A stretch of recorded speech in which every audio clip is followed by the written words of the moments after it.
Hello people of YouTube, my name is Brad. This is my channel, and I'm an Orange, and welcome to part 1 of the 35 Duesenberg Model J build video. That's just a little bit of a mouthful. Here's a completed model right here. Got the packaging here on the back. It says this is kind of a medium build. Well, let's go over to the table, open it up, see what's inside, what all it entails, and start putting this model together. 1935 Duesenberg Model J. What is awaiting us inside of this packaging? Let's find out. We have one somewhat colorful sheet. We have a somewhat colorful half sheet, some instructions, and another somewhat colorful sheet. Looks like we even have situations where there's color on both sides, which I hadn't really paid that much attention to until recently. This is just color on one side. That's on one side, but this sheet actually has color on two sides of some parts, which is good. Very good. But let's look at the instructions, shall we? I'm going to grab the one sheet that has the Metal Earth logo on it. Open that up. So I've opened up that first sheet to the front page. I'm going to go over the directions and the instructions somewhat briefly, but we've got the Metal Earth logo, a line drawing of the model, item number, some information up here. We've got a website or a QR code. You can either scan the QR code or just type in this web address where you can see a 360 model of the view, assuming they have it up. I haven't actually checked for this model. Sometimes they do, sometimes they don't. They should have this one up by now though. Below that we have a diagram or drawing of the three metal sheets. I'm going to grab one of them. Which one have I grabbed? Looks like I've grabbed sheet B maybe? Actually I've grabbed sheet A. So kind of put these side by side. You can see this is a drawing of the parts on this sheet. They have not only numbered the parts, but they have lettered the sheets, which is somewhat of a new thing. Certainly helps out. We've got sheet A, B, and C, so when they call for these parts, they'll call them by sheet. That'll narrow down where you need to look for the part. I like that. You'll also notice that most of these parts are plain and just outlines. Some have some color filled in. The ones that have color filled in are typically the same part. So here we've got part 8. There's also a similar looking part colored in the same. I'm assuming that is also part 8. We have a blue piece here which is labeled as 7. If we look down there, there's another blue piece that's also 7. It's a car. There's similar parts on both sides, so especially wheels. You see there's 4 different pieces. These are probably all the wheel. These are other 4 different pieces, probably part of the wheel. Cuts down on the amount of numbers around there, makes it a little easier to find the duplicate parts, and I really like that they do that. So now that we've looked over the metal sheet layout, we'll go over here. We have the legend at the top of this page. Sometimes it's included on the first page, but this having 3 sheets, they didn't have room. We've got a sample part here with insertion holes, insertion tabs, insertion holes, and fold lines. The tabs ultimately go into an insertion hole somewhere and either fold it or twist it. And fold lines are pre-scored areas where parts usually fold or bend or shape. And that scoring helps them to bend. Beside that is the actual legend. We see an E pointing at something. It's usually pointing at the engraved or colored side or section of a part. Usually it's a side. Sometimes it's just a isolated section, so you know which way to orient the part. NE is pointing at the non-engraved or silver side. Now they say non-engraved. Sometimes the engraving is fold lines. Don't get confused. Fold lines confused with the engraving, the detailed engraving. This can be a little fuzzy sometimes, but anyway. Below that's an intention point. You see the little hand pointing at something that usually has to do with how something is aligned. Make sure that this tab is poking off this way when you put these two parts together, that kind of thing. We have blue circle and green triangle. These have been around since the start of these models. Blue circle means to insert a tab and fold it over 90 degrees. Green triangle means to insert the tab in its slot and twist it 90 degrees. As an assembly tip, if needed, slightly twist tabs to hold parts together, then untwist and bend them down for a nice finish. Suggestion that I've made several times. If you got a shaky part, it needs to be folded, twisted for now until it's more sturdy. We've got recommended tools. We'll talk about tools here in just a minute. We're going to go down to the assembly flowchart. We start here with part 1, which is on sheet C. We cut that part out. This reddish area here is indicating that that area is folded, and the arrows kind of show it's angled up and then back again. And then here we have a reddish area up here, and that arrows show that that is folded down. It looks to be a 90-degree angle. We have parts 2 on sheet A. This is the part. It gets folded like this. Again, the red highlights show the parts that are folded, and the arrows show, folded down at 90 degrees. And then we have this one part here that's folded in and back, and a little bit of a hook, and that's the final part. This is like a sub-assembly. This attaches here on part 1. You end up with this in the end. Then you jump down to here. We've got part 3 on sheet A. It's a little sub-assembly. It's showing you how to fold that and attach it here. You end up with that. And that is the gist of how these instructions work. You have little sub-assemblies that show you how to put some parts together. Sometimes there'll be multiple parts put together that then go to a larger part, but you just follow the arrows, following the assemblies and folding and shaping and whatnot. Of course, you get to the bottom of page 2, you jump to the back to page 3, follow it to the end, and then page 4, follow it to the end, and then you would grab the next piece of paper, open it up, find page 5, and continue from there until you get, obviously, to the very end, and you are finished with your model. Let's talk a little bit about tools. The very basics of what you're going to need is a pair of tweezers and some clippers. The tweezers, you can do a lot of bending, shaping, twisting of tabs, folding of things over. The clippers are going to help you get the pieces out of the sheets cleanly and easily by clipping them out instead of trying to bend them out, which can cause damage. I've also supplemented my set with some precision tweezers. I have a couple of pointed ones here. One, I ground the tip down just a little bit to give it a more sturdy tip for tabs and twisting things, and then I have a precision flat set, and between all of these I can do a lot of bending and shaping and twisting. I also strongly recommend some sort of pliers to complement your set. I have some flat nose here that have definite uses. I have some long needle nose pliers for some of the longer pieces, and then I have some curved tips for grabbing things at an angle and bending them over. For shaping a lot of curves and dome shapes and whatnot, you'll see me use an array of 3D printed tools that I've designed that you can find on my Etsy if you're interested. Otherwise, you'll also see me pull out a cheap drill bit set that I have that's not sharp for shaping cylinder shapes, or just look around your house and use objects that you find like dowel rods, pencils, maybe some beads to shape certain things. Alright, we've talked a little bit about tools. I've got some basics to get me started, like my clippers, tweezers, and some pliers. Got my metal sheets and the ready instructions on page 1 and 2. Let's start putting this thing together.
Part 3 has some roundish edges.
The short end of part 4 don't just bend over, but have a bit of a curve to them.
Assembly A and Assembly B are both made of the same parts. The only difference is that Part 7 mounts on different sides of Part 8.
I gave a couple of tabs a light twist to hold these parts together, then went back and untwisted and bent them over.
When it comes to these lights, it makes sense that the one curved part is sort of dome shaped and flipped up behind the lens, but somehow I thought the instructions were telling me something different and that I didn't quite understand what was going on.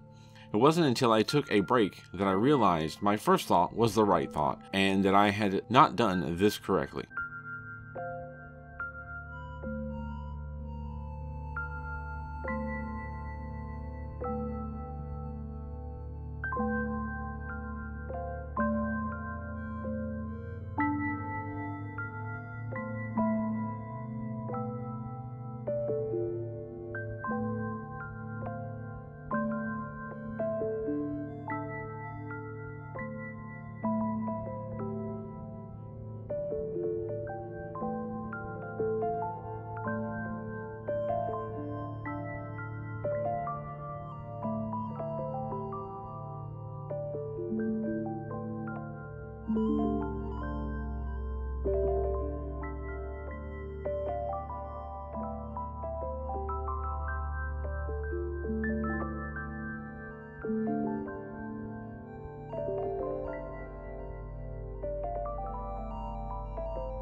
I nearly forgot to lift up a couple of tabs.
For part 25, the brake and clutch pedal, I waited to fold around the pedals until after I attached the parts to the panel. I was concerned I would just crush the pedals if I folded them before attaching the part.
It's time to assemble the wheels, starting with the inner half, which was pretty simple to put together.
Then the outer part of the wheel, which is a tad more complicated, starting with the center cap, which is tiny and needs a few sides folded in.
I nearly missed the part where the spokes need to be curved into a dish shape.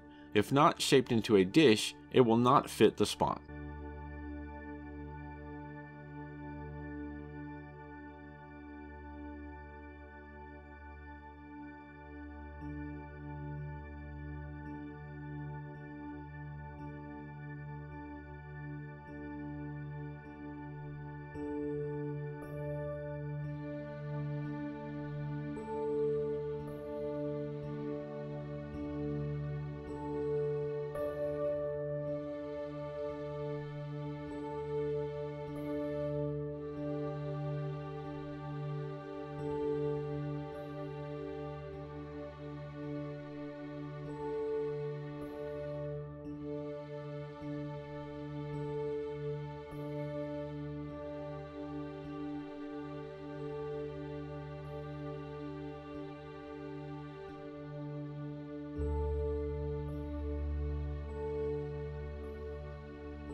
For the front bumper, I shaped the center peak and curved before attaching it, but waited to curve the ends until it was attached. My plan was to use the ends of the bumper part to curve it around, but that plan did not work as the center is cut out and I couldn't use the other piece to shape it. I wonder if shaping the edges first would have been better, but that is not the direction that I went.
I had taken a break partway through the build and realized I had done the rear light incorrectly. I guess now is as good a time as any to fix them. The backs didn't turn out that great, but probably would have looked a little better had I done this correctly the first time.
Now we've reached the end of part one of the Duesenberg build video. Things are going pretty smoothly so far.